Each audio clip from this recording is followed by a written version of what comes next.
we go beyond the stats. Our stories are quoted the world over. At WION, sport is part of our DNA. Come, join us on this journey. Weekdays 6:30 p.m. IST, 1 p.m. GMT.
Welcome back, viewers. You're watching WION World is One. This is World DNA, the show that gets you ahead of the rest. I'm Shivan Chandna.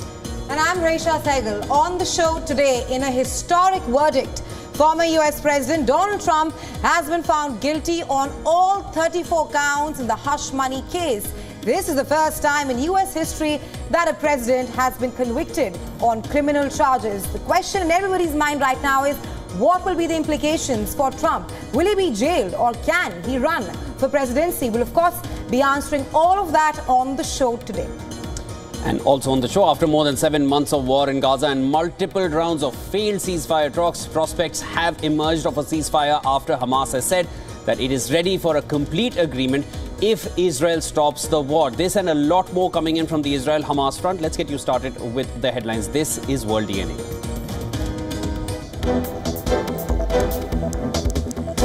Donald Trump, found guilty on all 34 counts in New York hush money case, becomes first US president to be declared a felon, sentencing on July 11th.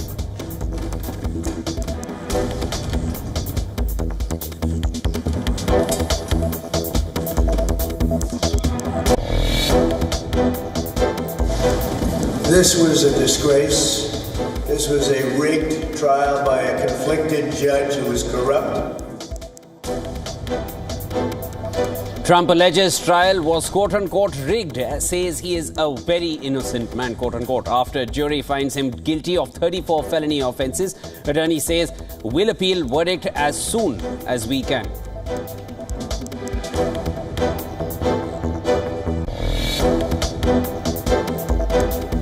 Trump announces press conference at Trump Tower on Friday following jury finding him guilty of falsifying business records to hide payment meant to silence porn star Stormy Daniels.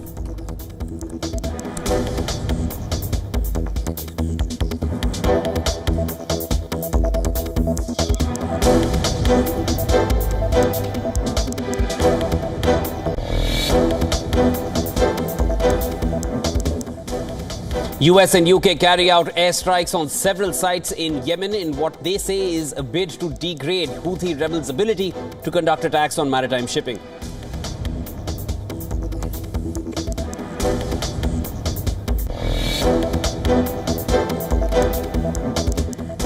US President Joe Biden authorizes Kiev to launch US-supplied weapons at military targets inside Russia that are supporting offensive against northeastern Ukrainian city of Kharkiv.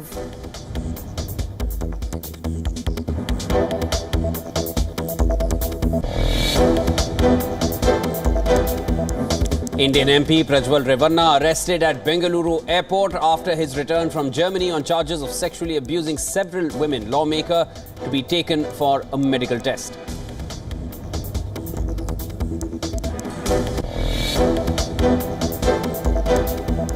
India's Met Department forecast heat wave conditions over 10 states including regions from northwest and central India. Southwest monsoon sets in over Kerala and few other northeastern states.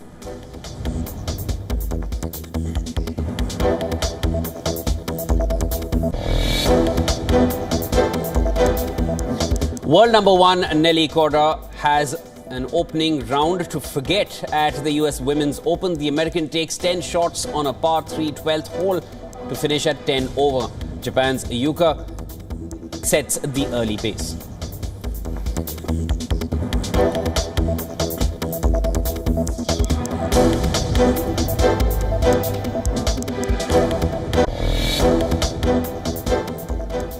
After 6 weeks of passionate arguments and 22 witness testimonies, former US President Donald Trump has been found guilty on all 34 counts in the hush money case. Historic indeed, Shivan. This is the first time in US history that a president has been convicted on criminal charges. The 12 jurors delivered their verdict after 2 days of deliberations that spanned 9.5 hours. All jurors unanimously agreed that Trump falsified business records to influence the 2016 presidential elections.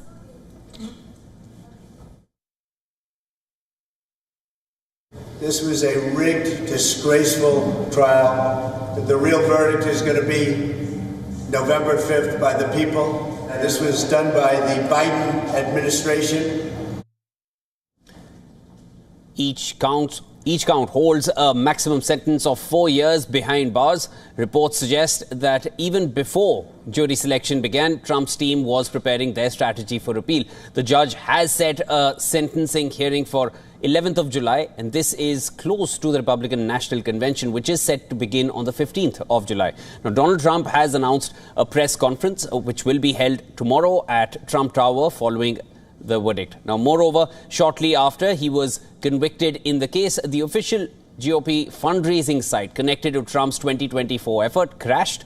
An issue is in his campaign has attributed to as an influx of donations after several Americans were moved to donate. Now, Trump hasn't officially become the Republican nominee. However, he is the lone contender in the red race. The first US presidential debate is slated for the 27th of June. Trump joins a long list of his aides who are also criminal convicts. This includes his campaign manager, deputy campaign manager, national security advisor, foreign policy advisor, and personal lawyer as well. The hush money case is one of the 4 criminal cases against the Republican poster boy. But this was the only case expected to produce a verdict before November's presidential elections.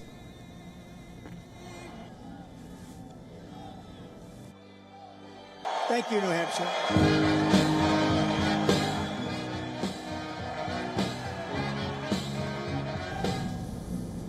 It's a historic verdict. It's never been seen before.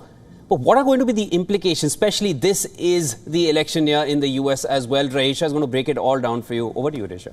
Right, Shivan, a defining moment has been made in American politics. Never before has a former president and a convicted felon been one and the same. Now that the verdict is out, let me tell you what will happen to Trump and what are some of the key issues to consider. The big question being, what happens now? What happens next? Well, he can still leave the court as a free man until Justice Juan Merchan starts the sentencing hearing on July 11th. Let's tell you the factors that are into consideration. Number 1 is Trump's age. Right now, he's 77 years old. Apart from that, lack of previous convictions, if any, and his violations of the court's gag order. Well, the Trump's team can also appeal against any guilty verdict. However, that can take months and even longer. Well, Trump's team would then face the Court of Appeals. Let's now tell you about the grounds for appeal. Now, the evidence of adult movie star Stormy Daniels, whose alleged sexual encounter with Trump is at the heart of the case, could be one reason. Trump's defense could argue that there are lack of details that have been provided by Stormy Daniels, which could be a ground for appeal.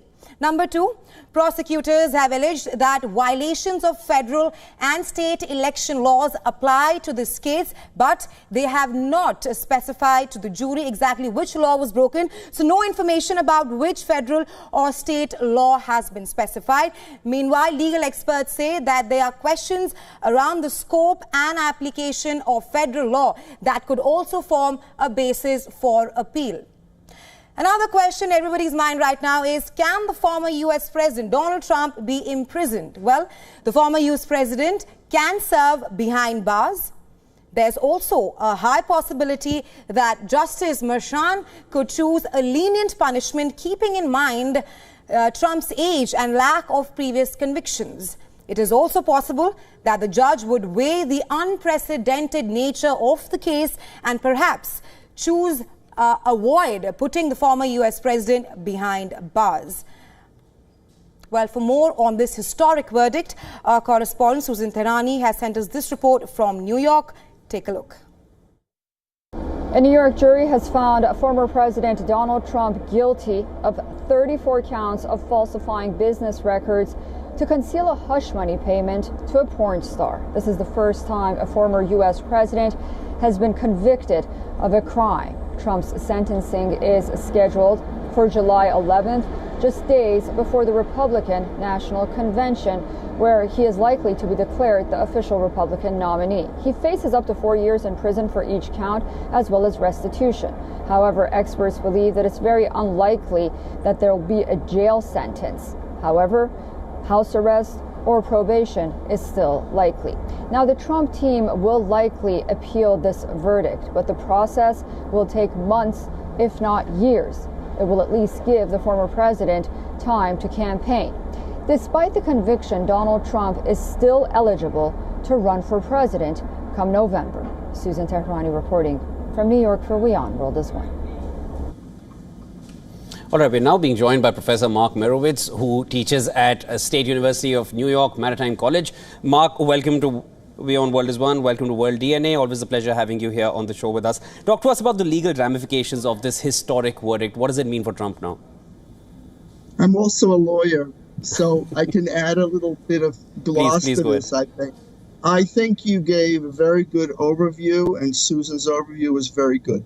Let me add a few points. First of all, interesting fact of history, in the 1920 presidential election, Eugene V. Debs, who was the Democratic Socialist candidate for president, actually ran for president while in prison and got 1 million votes. He actually went to prison for urging American young men not to fight in World War I. Nothing to do with this kind of a case. But I don't think we're going to get to that point. Let's just talk about the case itself. First of all, the 34 counts that you spoke about, that is built on a fairly tenuous foundation. Why? Because it's 34 counts of falsifying business records, which have been elevated. These are misdemeanors. These are not felonies, higher crimes. But to make it a higher crime, the New York District Attorney has elevated it by connecting that misdemeanor, a lower level crime, to the felony of tax violation, election fraud. Now, the problem is, if you take the time, which I have, to read the indictment, they really don't explain in there what the second crime is. What is the higher crime which elevates this to a serious criminal felony? And the jury didn't specify this either. By the way, about the jury, you mentioned that it took them about 2 days to decide, but that's interesting because the judge's instructions in our system, the jury is the trier of the fact. The judge instructs the jury on the law. The judge's instructions in this case was 55 pages long, and the jury was not given those 55 pages. Indeed, the jury sent the question to the judge and said, I need you to read back some of this, it's so complicated. Yes. So I find that quite amazing and perplexing that they were able to reach a verdict on this incredibly complicated case, which many legal experts still cannot figure out what was Trump specifically accused of. Tax fraud, election fraud. So There is, and even your overview indicates the high, incredible complexity and many issues in this case. That's why I think the appeal will probably be successful either to the New York Court of Appeal, the New York State courts, yes, or maybe even to the Supreme Court. Right, right. Mark, U.S. is 6 months away from presidential elections. You clearly listed out the various grounds of appeal for Trump's team. But just after the verdict was announced, Trump's donation site crashed. Talk to us about how Trump's conviction can impact the upcoming elections, and can it change voters' minds? Well, the polls that came out straight away after this indicated that about 70% of voters are not swayed one way or the other, and small numbers of voters will be swayed. But look at the timing of it, which I think is very important and would also impact how voters look at this. As you mentioned, the sentencing is scheduled for July 11th. The debate is June 27th. And the Republican National Convention, in which Trump is a presumptive nominee, is July 15th. Isn't that a bizarre calendar for an American system of politics? Also, in terms of voters and campaigning, will Trump be able to campaign? Now he's a convicted felon. So is he going to be allowed to campaign? Is he going to be restricted by the court? I mean, what we're finding here is something we have really never seen before. As you said, the conviction of a president, right? And a president now who is campaigning for office. That raises all kinds of questions, and the many other cases that he's involved in. Now, there was a case involving the attempt in Colorado to kick him off the ballot. That failed because the Supreme Court intervened. The Georgia case involves a district attorney who may have a conflict of interest. The document case in Florida has been postponed. This one now is in complete jeopardy in the sense that it may go the appeal route.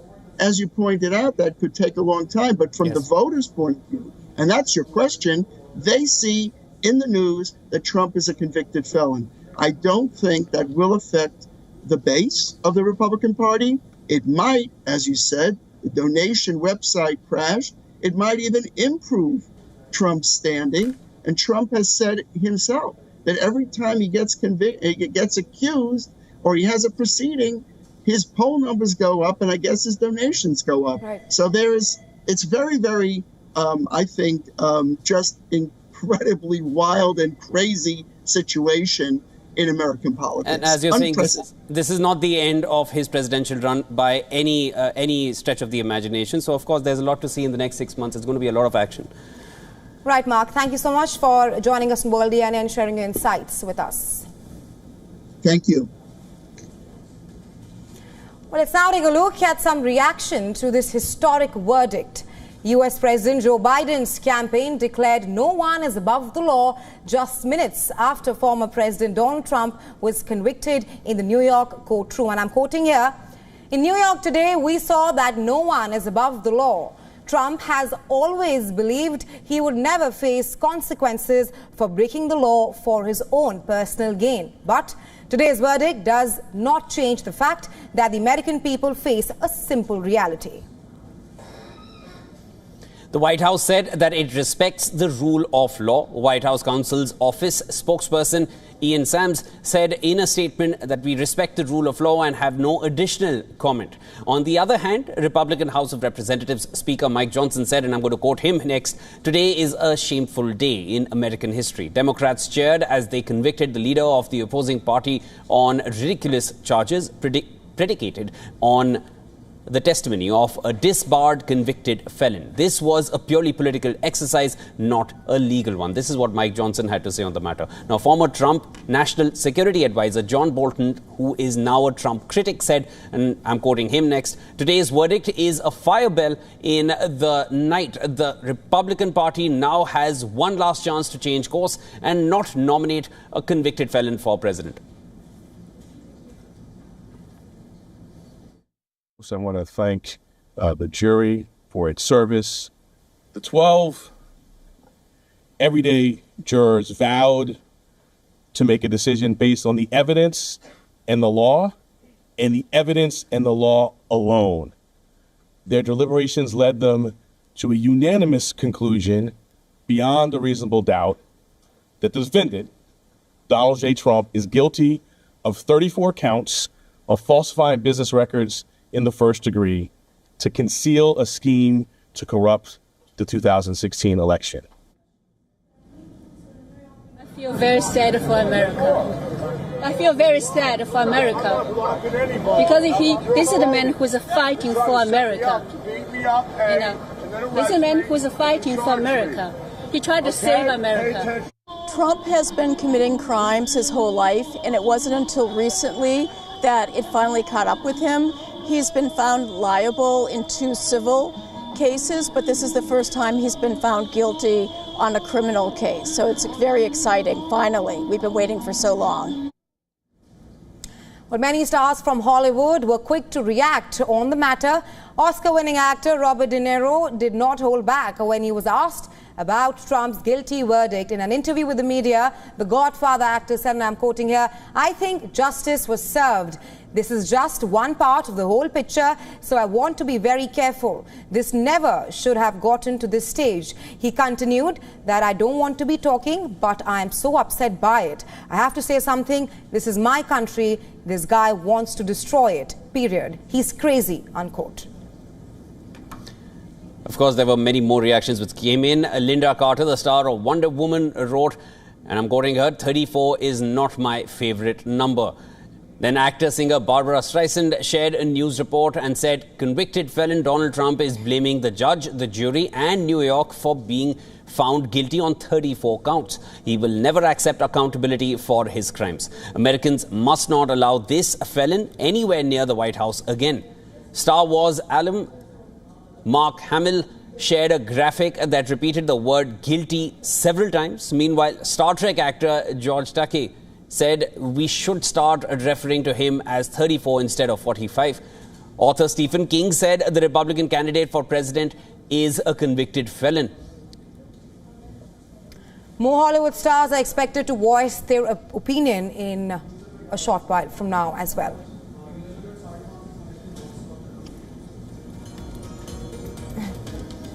Now, here's a timeline of the former president's hush money case trial, which found Donald Trump guilty of all 34 felony charges. Take a look.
In other global news, after more than 7 months of war in Gaza and multiple rounds of ceasefire talks failing, another effort at securing peace is on the horizon.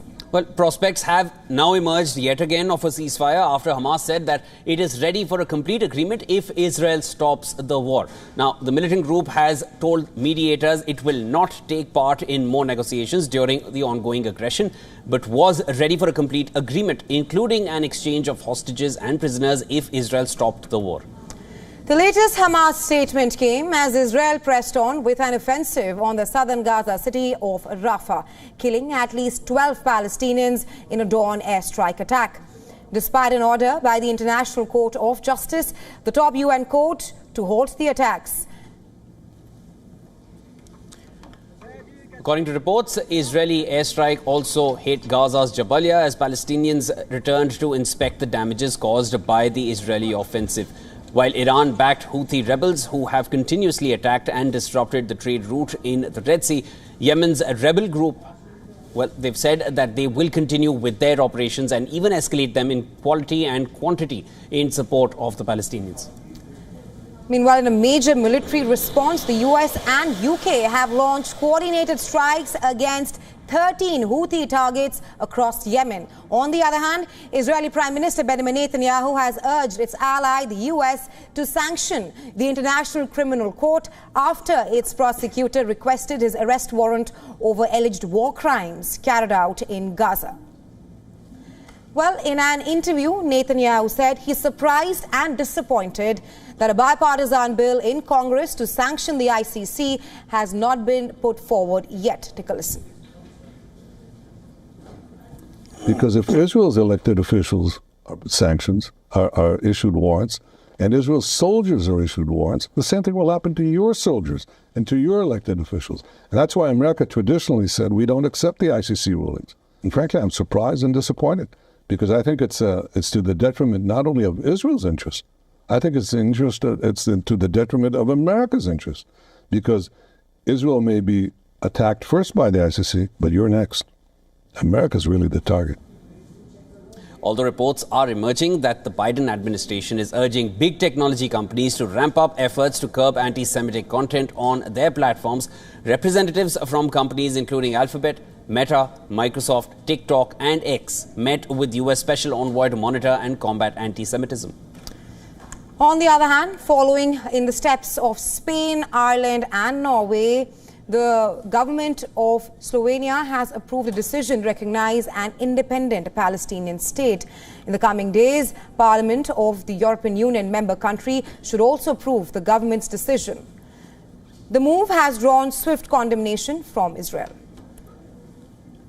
While marking the first time that any goods produced inside Israel or the West Bank are being allowed to enter into Gaza. Now, according to the officials in the war-torn territory, Israeli military has lifted a ban on the sale of food from Israel and the occupied West Bank as its battlefield offensive chokes international aid. Army authorities gave Gazan traders the green light to resume their purchases from Israeli and Palestinian suppliers of food such as fresh fruit, vegetables and dairy goods this month. All right, time now for a quick break. But don't go anywhere. On the other side of World DNA, we'll get you a story of the ongoing Russia-Ukraine war, which rages on. And now new reports suggest that the US has given Ukraine permission to strike inside Russian territories near Kharkiv using Washington's munitions. Full report on the other side of this short break. Also on the other side, Hassan JDS MP Prajwal Revanna, who is facing sexual abuse charges, has been arrested by the special investigation team in Bengaluru shortly after landing on a flight from Munich. And this and more right here on World DNA when we return. Come right back. Stay with us.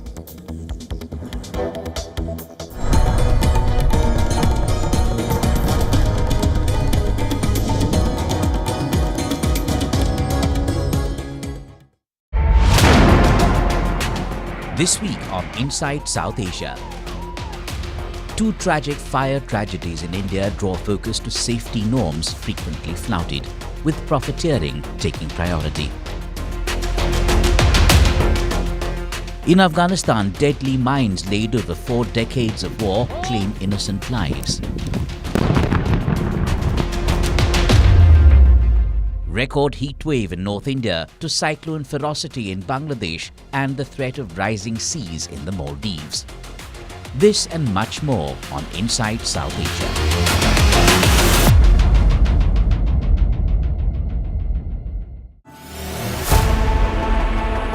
Know more, understand better, think ahead.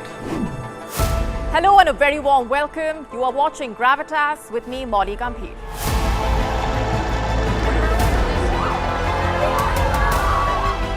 Get the facts, not the bombast. On the 26th of March, dynamic pricing, Baloch separatists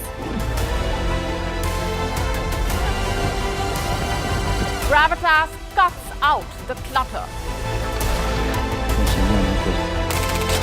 Gravitas keeps calm when others scream. Gravitas brings news to life.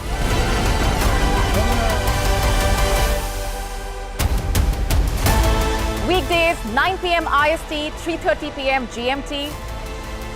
Gravitas. Seeing is believing.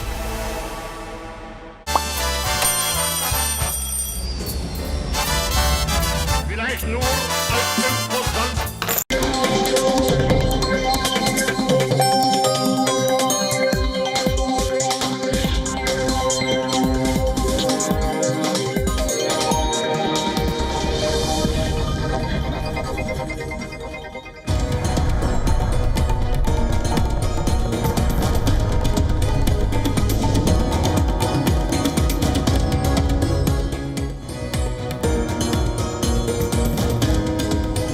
Welcome back. You're watching World DNA with me, Raisha and Shivin. There's lots to add on the other side of the show, but first a quick check on the headlines.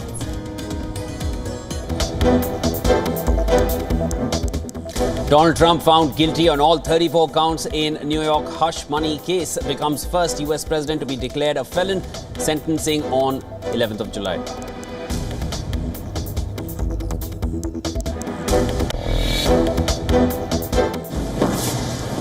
This was a disgrace.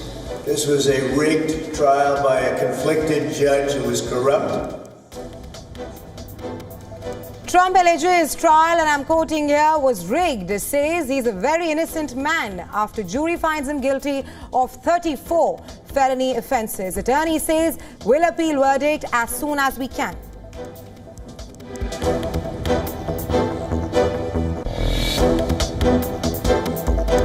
Trump announces press conference at Trump Tower on Friday following jury finding him guilty of falsifying business records to hide payment meant to silence porn star Stormy Daniels.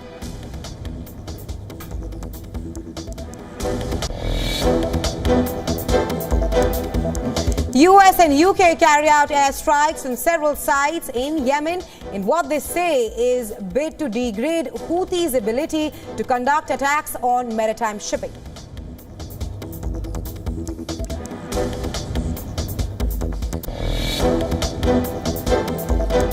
Joe Biden authorizes Kiev to launch US-supplied weapons at military targets inside Russia that are supporting offensive against northeastern Ukrainian city of Kharkiv.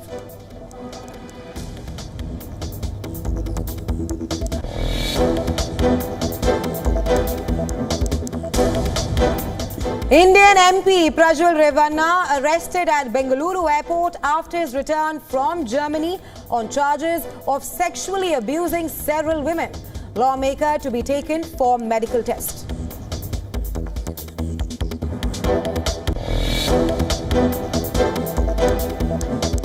India's Met Department forecasts heat wave conditions over 10 states, including regions from northwest and central India. Southwest monsoon sets in over Kerala and few northeastern states as well.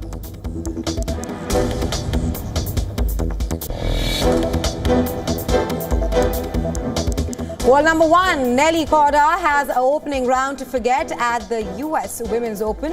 The American takes 10 shots on a par 3 12th hole to finish at 10 over. Japan's Yuka Saso sets the early pace.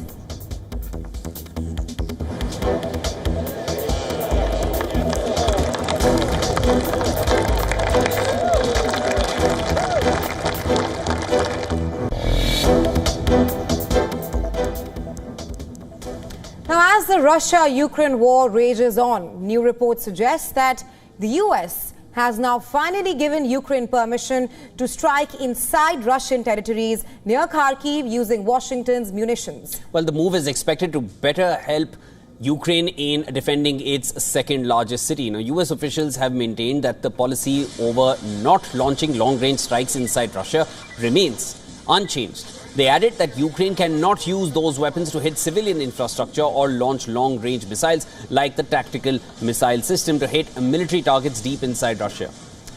The shift comes as US allies, including the UK and France, said that Ukraine should have the right to attack inside Russia using Western weapons. A Russian strike in the eastern city of Kharkiv has killed at least 3 people while injuring 16 others. As per the regional governor, Russia used twin strikes which targeted medics and rescue workers. Meanwhile, NATO Secretary General Jens Stoltenberg has urged continued support from alliance members. Also, during Friday's NATO meeting in Prague, Stoltenberg demanded a multi-year financial commitment for Ukraine. The Secretary General also asked allies to pledge $43.37 billion annually to fund military aid for Ukraine. Ukrainian President Volodymyr Zelensky has said that new agreements on drones and air defense are in the talks as well. Take a listen. We are thoroughly planning the negotiations, meetings of our representatives and the content of the documents. This includes defense packages for Ukraine, new security agreements, and the peace summit. Separately, the World Bank has warned that the number of Ukrainians living in poverty has grown by 1.8 million since 2020. World Bank has alerted that the situation is slated to worsen if Kiev does not receive foreign funding, especially for welfare involving old age pensions and salaries.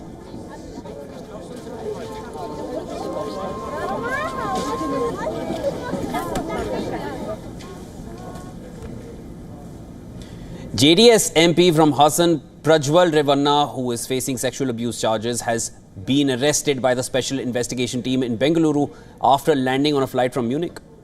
Revanna reportedly left for Germany on a late-night flight on April 27th, a day after polling in his constituency. Revanna was aboard Lufthansa flight LH0764, which departed from Munich on May 30th and landed at the Kempegowda International Airport. He landed in Bengaluru today at 12:46 a.m. and was soon arrested by the SIT. The JDS leader was handed over to police officials waiting at the airport for him. He spent the night in the SIT office. Revanna will be taken for the mandatory medical checkup next. The medical tests will be done at the Lady Curzon Hospital in Shivnagar. On Friday morning, he will be produced in an open court. The anticipatory bail petition filed by Revanna, which will now turn into a regular bail plea, is also scheduled to be heard today. The verdict on the anticipatory bail plea for his mother is also expected to take place. Remember, Revanna left India on a diplomatic passport. The External Affairs Ministry confirmed he didn't follow the protocol needed before leaving, and action has been initiated to revoke his diplomatic passport as well. Meanwhile, the father, HD Revanna, is out on bail after spending 10 days in prison.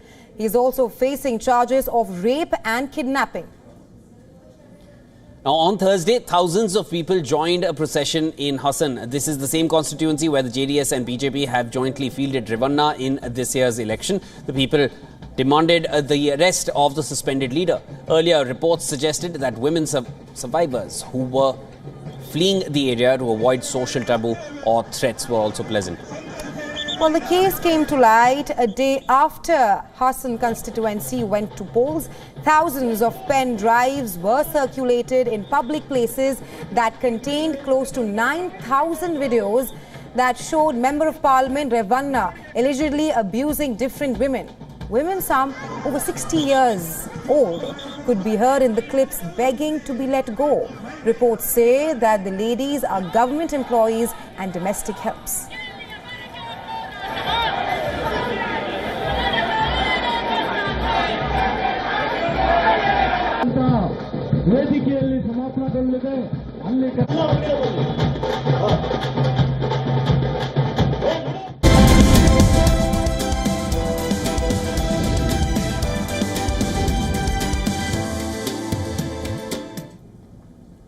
All right, next let's shift our focus to the accusations of China's subsidy-induced overcapacity. Discussions about China's overcapacity issue have been ongoing for many years. Most recently, various industries such as those dealing with solar panels, steel and cement have started to debate this issue. Our next report tells you more. Take a look. The discussion on China's overcapacity was revived after U.S. Treasury Secretary Janet Yellen visited China in April. Yellen said that China's economy was too big to export its way to rapid growth. We've seen this story before. Over a decade ago, massive PRC government support led to below-cost Chinese steel that flooded the global market and decimated industries across the world and in the United States. I've made clear that President Biden and I will not accept that reality again. I know that these serious concerns are shared by our allies and partners from advanced economies to emerging markets. Since Yellen's comments, we've seen a plethora of voices chime in with their opinions. The crux of the overcapacity debate boils down to friction over two of China's economic transitions. The first is moving up the value-added ladder, and the second is the green transition. There is a fear that China's state-led investment and support will increasingly be directed into strategic industries. This will cause market distortions and competitive imbalances, so it will be difficult to avoid friction given the rise of protectionism, heightened geopolitical friction, and the sheer scale of China's economic transition. However, drawing upon Japan's experience in the 1970s and 80s, there is still room for some win-win solutions, such as increasing Chinese investment abroad. China has gained market share but has not yet crowded out global production. Still, there is concern that it could only be a matter of time. The best win-win solution would be for Chinese firms to expand investments abroad. Beijing can seek foreign partners for manufacturing activities, supply chain integration, and downstream services. The solution would allow Chinese firms to shift some production capacity abroad. Foreign partners would see various benefits from Chinese investment, including job creation, knowledge and technology transfer, and infrastructure development. This could also help strengthen ties after years of elevated tensions. Business Bureau, WION World is One. Let's now take a look at how markets opened this morning. Asian stocks rose as U.S. economic data strengthened the case for the Federal Reserve to start cutting rates this year. However, that defies a general sell-off on Wall Street overnight. The world's biggest stock market was hit by a pricing glitch in a session that saw equities fall and bonds rise after economic data signaled a slowdown in momentum. Traders had issues with pricing for the S&P 500 index, and now the Jones Industrial Average for more than 1 hour on Thursday morning in New York. Individual stocks and exchange-traded funds continued to print normally throughout. That, along with trading of futures contracts, helped traders navigate the disruption. Traders also said the disruptions were minimal during the glitch. Just 24 hours before the release of the Federal Reserve's preferred price gauge, data showed the U.S. economy grew at a softer pace than previously estimated. This comes as both spending and inflation were marked down. Economic cooling means officials could have room to cut rates this year, but that might also be a concern for consumption and therefore corporate profits. Treasuries this week's sharp losses Thursday after inflation gauges and growth data were unexpectedly revised lower. The revisions rekindled expectations for at least one Fed rate cut this year, and the dollar retreated. In commodities, oil prices sank as traders eye Sunday's OPEC Plus meeting for more guidance on supply, and that despite US data showing the biggest drop in the nation's stockpiles in 5 weeks.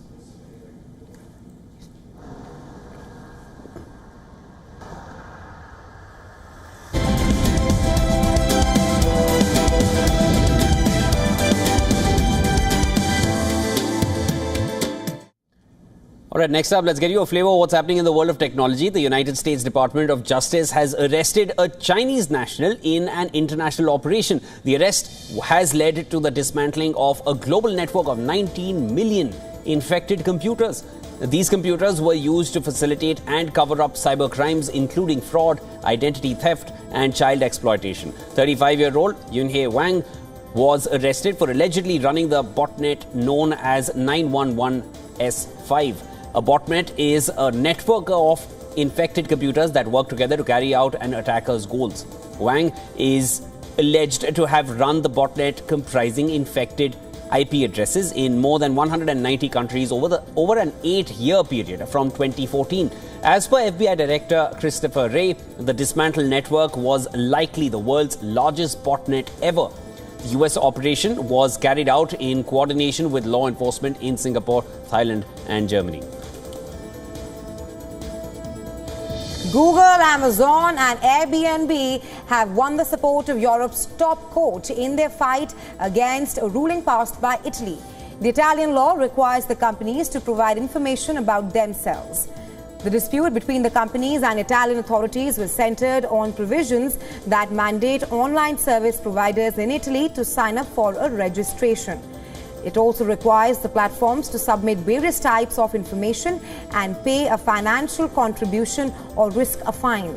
The companies challenged the requirement, saying that the Italian law was contrary to EU's legislation. The argument said that according to EU, online service providers are only subject to the rules of the country where they are established, and countries where they provide a service must refrain from applying their laws. Both Google and Airbnb have their European headquarters in Ireland and Amazon in Luxembourg. As per reports, the ruling is final and it cannot be appealed. Researchers at Cambridge University have unveiled a new controllable extra thumb to enhance productivity. It can carry multiple beverage glasses, shuffle playing cards, and can even perform surgery with razor-sharp precision. Well, this extra thumb, of course, could expand what is biologically possible with the capacity of the human hand. The robotic body part is worn on the opposite side of the palm to this biological thumb, and it is controlled by a pressure sensor placed under both toes, while pressure from the right toe pulls the third thumb across the hand. The pressure exerted from the left toe pulls the thumb up towards the fingers. Researchers are optimistic about the possible applications of the third thumb.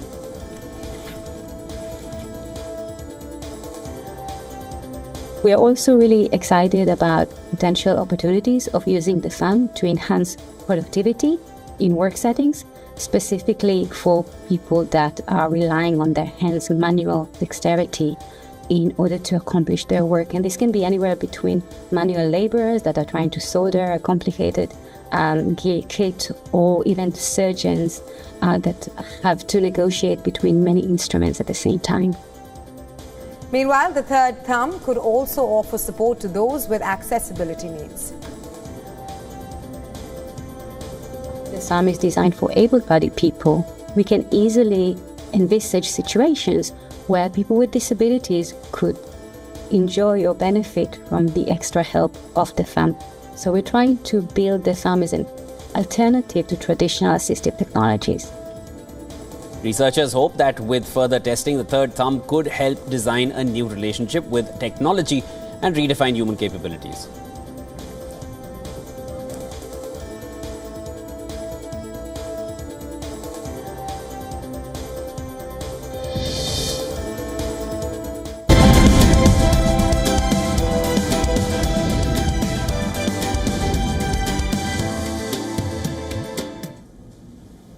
Let's now take a look at all the stories that are making headlines in the world of sports. World number 1, Nelly Korda, had a nightmare opening round at the US Women's Open. The American took 10 shots on a par 3 12th hole to finish at 10- over.